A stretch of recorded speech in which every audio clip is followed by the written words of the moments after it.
誰だわ。 Halo guys, selamat datang lagi di channel ini bersama gue, Reborn.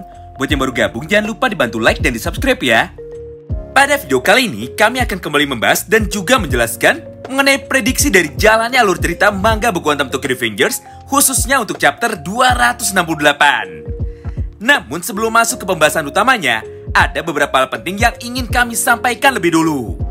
Yaitu karena selama 3 minggu kebelakang ini, tidak ada satupun leakers Tokyo Revengers yang mau membagikan bocoran terbaru dari beberapa panel manga yang ada pada chapter 268. Maka bisa dipastikan bahwa sampai saat video ini dibuat, belum ada satupun informasi resmi mengenai apa yang sebenarnya terjadi pada chapter terbarunya nanti.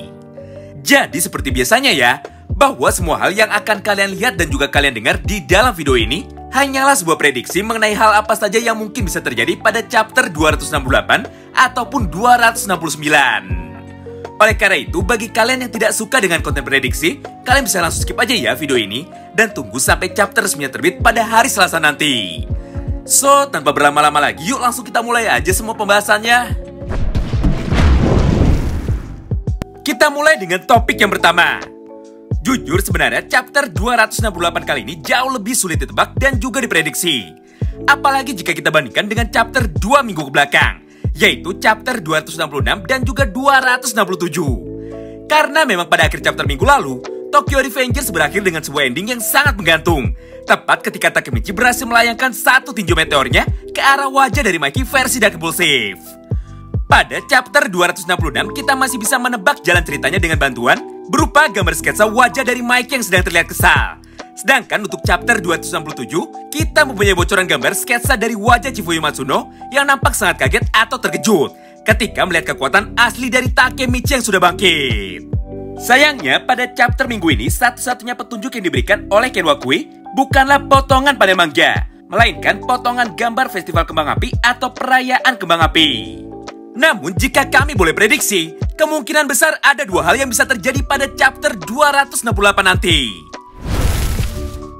Yang pertama dan yang paling masuk akal adalah bisa saja pada chapter minggu depan Ken Wakui akan menceritakan mengenai kelanjutan pertarungan ronde ketiga antara Mikey versi Dark Impulsive melawan Takemichi yang kekuatan aslinya sudah bangkit atau sudah awakening. Karena sejauh ini skor mereka masih imbang, di mana pada ronde pertama Mikey lah yang berhasil membuat Takemichi terpojok dan terluka babak belur. Kemudian pada ronde kedua dimenangkan oleh Takemichi setelah dirinya berhasil membuat Mikey versi Dark Impulsive tumbang. Tentu saja semua hal tersebut membuat kita menjadi semakin penasaran mengenai motif atau jurus apalagi yang masih disimpan oleh Mikey dan bagaimana cara Takemichi untuk bisa mempertahankan kemenangannya, karena sangat mustahil sekali Mikey akan menyerah begitu saja. Kami yakin di ronde ketiga nanti kedua sahabat ini akan bertarung jauh lebih serius untuk menentukan siapakah yang sebenarnya jauh lebih layak menyandang gelar sebagai presiden dari geng Toman sekaligus berandalan terkuat yang ada di seluruh Jepang. Ya, kurang lebih sama persis dengan pertempuran antara Sasuke dan Naruto atau Goku dan Vegeta, di mana pertarungan mereka benar-benar berlangsung sangat sengit dan baru berhenti ketika dua orang ini sudah sama-sama kehabisan seluruh tenaganya hingga membuatnya tidak mampu bangkit lagi. Selanjutnya, kemungkinan yang kedua. Bagaimana jika pada chapter 268 kisah pertempuran antara Mikey dan Takemichi akan kembali terpotong dengan cerita kilas balik atau kisah flashback masa lalu. Namun kali ini dari sudut pandang Takemichi. Format cerita inilah yang sebenarnya paling sering dipakai di dalam manga shonen, di mana di dalam pertempuran, maka kedua orang petarung yang terlibat akan melakukan adu nasib melalui cerita masa lalu mereka masing-masing. Jujur kami sendiri sebenarnya sama sekali tidak masalah jika sampai hal itu terjadi, dengan catatan yang dibahas dan diceritakan adalah masa lalu Takemichi, bukan masa lalu dari si bocil kematian lagi. Patokannya kita lihat saja kapan foto makanan diposting oleh Ken Wakui, karena setiap beliau memposting mengenai sebuah hal yang tidak berkaitan dengan isi bocoran panel manganya, maka biasanya chapter terbaru selanjutnya akan berisi kisah flashback masa lalu. Kemudian kemungkinan yang ketiga, bisa saja pada chapter 268, 2-3 halaman pertamanya akan diisi oleh momen perayaan dari para anggota Toman generasi pertama, khususnya Taiju Shiba, Kawaragi Senju, Hajime Kokonoi, Pehyan dan juga beberapa anggota reguler lainnya, seperti Akun, Takuya, Makoto, serta Yamagishi. Mengingat mereka semualah karakter-karakter yang belum sempat dimunculkan langsung oleh Ken Wakui pada chapter sebelumnya. Apalagi satu-satunya petunjuk yang diberikan oleh Ken Wakui hanyalah gambar perayaan saja. Sebenarnya selain kedua poin potensial di atas, masih banyak sekali hal yang bisa terjadi di dalam manga Baku Otam ini. Contohnya adalah keterlibatan dari pihak ketiga. Atau sederhananya, bisa saja pertarungan antara Mikey dan Takemichi kembali diganggu oleh orang lain lagi.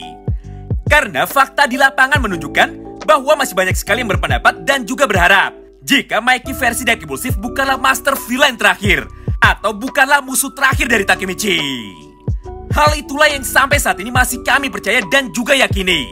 Karena menurut kami, meskipun Mikey luar biasa kuat, tapi Mikey tidak memiliki kejeniusan atau kapasitas otak untuk bisa menjadi dalang di balik semua konflik besar yang ada di dalam manga Tokyo Revengers. Oh iya, selain semua pembahasan prediksi atau teori dari chapter 268 di atas, sebenarnya masih banyak sekali hal lain yang menarik untuk kita diskusikan bersama. Salah satunya adalah sebuah detail kecil yang belum sempat kami bahas pada video breakdown hari Rabu kemarin, yaitu mengenai sebuah penjelasan logis kenapa Takemichi bisa menemukan celah untuk bisa melakukan serangan baliknya kepada Mikey hingga mampu membuatnya tumbang. Semua hal ini sebenarnya sudah dijelaskan oleh Izana Kurokawa pada arc Tenjiku, di mana pada potongan panel manga ini Izana berkata bahwa dirinya mampu dengan mudah bisa membaca semua pergerakan serangan dari Mikey.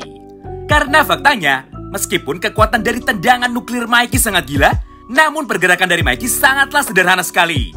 Jadi ketika kita sudah terbiasa menerima dan melihat semua pola serangannya, maka kita bisa dengan mudah menghindari semua tendangan mematikan dari Mikey.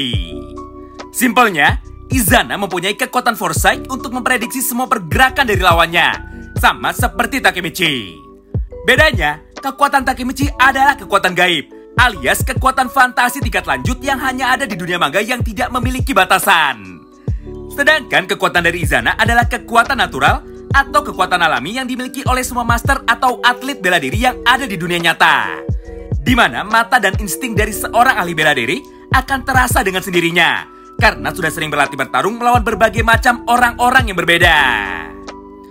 Itulah sebenarnya penjelasan logis kenapa Takemichi mampu menghindari semua serangan Mikey dengan bantuan visionnya dan berhasil melayangkan satu serangan balik menggunakan tinju meteornya.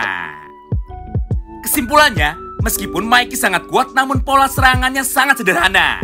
Jadi ketika Takemichi sudah terbiasa melihat dan merasakan tendangan nuklir Mikey berkali-kali, maka tubuhnya akan mudah beradaptasi hingga pada akhirnya bisa membaca semua pergerakan dari Mikey seperti penjelasan dari Izana. Nah, itulah semua pembahasan menarik yang ada pada video kali ini. Tentu saja untuk bisa mengetahui semua isi cerita yang asli dari chapter 268, kita masih harus menunggu sampai manga ini terbit secara resmi pada hari Selasa malam, atau paling cepat menunggu bocoran aslinya pada hari Selasa pagi. Terima kasih banyak yang sudah simak video ini sampai habis ya. Sampai jumpa lagi di pembahasan selanjutnya. Salam Baku Otam.